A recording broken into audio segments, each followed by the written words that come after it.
우리는 여러분들의 시간을 낭비할 수 없으며 지금 주어진 소중한 시간이 영혼의 특별한 시간이 될 수 있도록 최선을 다합니다. 오늘은 신적 인간에 대해 이야기 나눌 것이며 신적 인간이 된다는 것이 무엇을 의미하는지에 대해 이야기를 시작할 것입니다. 지금 여러분들은 각자 주어진 시간선에서 불안과 공포의 온갖 사건들 사이를 가로지르고 있습니다. 또한 일들이 일어나고 사라지고 다시 꼬리를 물고 점점 확대되는 것을 지켜보며 알 수 없는 답답함과 함께 사건들을 애써 외면하고 피하려 할 것입니다.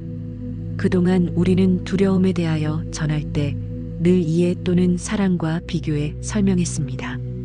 진정한 사랑을 알기 위해 두려움 쪽에 자신을 던졌으며 두려움은 이해의 부족으로 무엇인가 이해한다는 것은 그 대상을 사랑하고 있음입니다.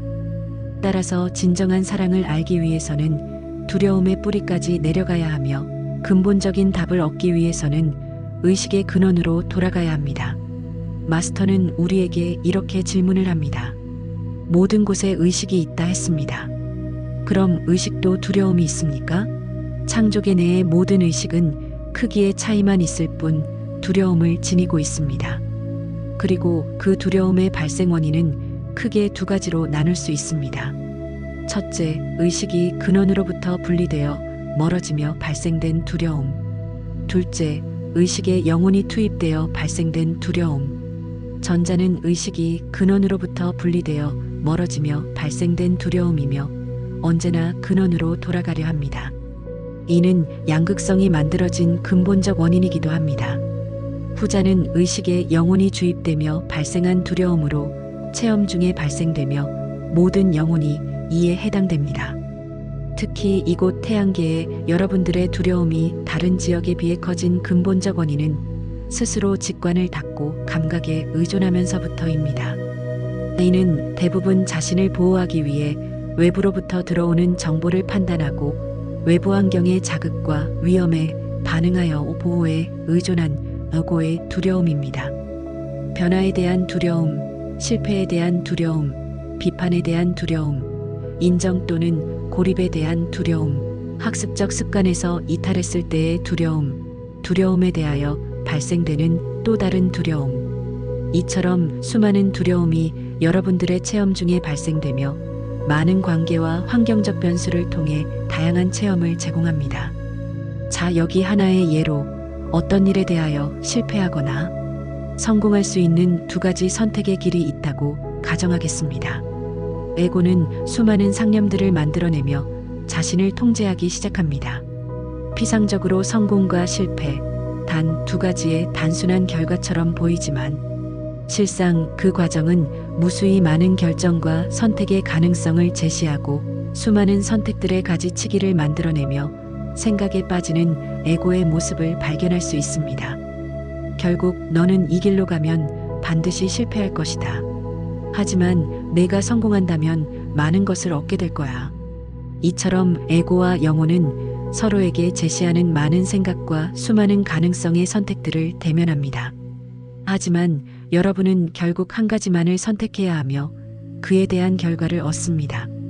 또한 그 선택은 여러분 에고의 생각과는 달리 언제나 그 순간 가장 적절한 여러분의 선택이 되는 것이며 모든 선택은 완벽했고 완벽해야 하기 때문입니다. 그리고 마침내 여러분이 선택의 결과에 대해 책임감을 가질 때 교훈을 얻고 체험이 완성됩니다. 두려움은 이해의 부족이라 했습니다. 두려움은 극복하거나 피하고 외면하는 것이 아니라 마주하여 무엇이 두려운지 이해하는 것이 먼저입니다. 그리고 이해의 폭과 깊이를 늘리고 두려움이 자신의 무지로부터 시작되었다는 사실을 깨닫게 되면 두려운 대상에 대한 정보를 더 많이 수집하게 될 것이며 시간이 흐를수록 사랑의 마음으로 바뀌는 자신을 발견하게 됩니다. 하지만 여러분은 여기에 그치지 않습니다. 왜냐하면 이러한 정보 수집과 분별에는 한계가 있으며 매 순간 두려움이 들어올 때마다 이를 수집하고 분별한다는 것이 생활 중에 쉽지 않다는 것을 깨달을 것이기 때문입니다. 그래서 여러분은 스스로 가슴에 사랑을 키우고 확장하여 정보 수집이나 분별로 이해하지 않아도 즉시 두려움을 이해로 바꿀 수 있는 직관을 선택할 것입니다.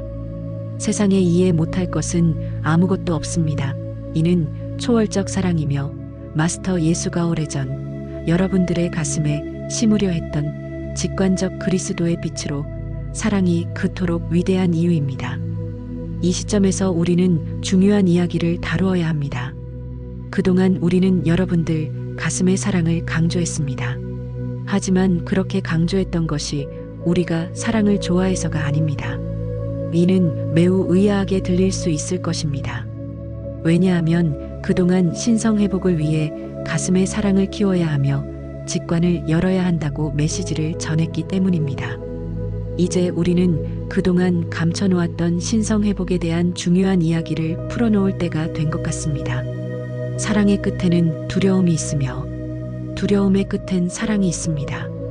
이 문장의 의미는 어느 한쪽으로 끝까지 진입하게 되면 그 끝에서 사랑과 두려움이 하나임을 깨닫게 된다는 의미입니다. 이는 양극성 시스템에서 하나됨의 체험을 말하며 무엇이 더 좋다, 나쁘다 구분하지 않는 사랑과 두려움이 하나임을 깨닫는 균형된 근원의 마음에 가까이 다가가는 것입니다. 이것이 우리가 말하는 신적 인간의 모습입니다. 많은 세월 여러분들의 체험을 관찰하고 데이터를 통해 알게 된 사실이 있습니다. 근원을 향하는 무수히 많은 영혼들이 있으며 마침내 근원 가까이 다가선 영혼들은 두려움보다는 사랑 쪽을 선택한 영혼들이 훨씬 많았다는 점입니다. 물론 두려움의 끝에 도달해도 사랑을 알게 되고 하나됨을 깨달을 수 있습니다. 하지만 이는 매우 힘든 과정이며 근원에 도달 가능성이 낮았습니다. 그래서 많은 세월 마스터들이 늘 사랑을 강조하며 여러분들이 사랑 쪽의 체험을 통해 균형 잡을 수 있도록 지속적으로 안내했던 것입니다. 이제 우린 이야기를 마쳐야 합니다.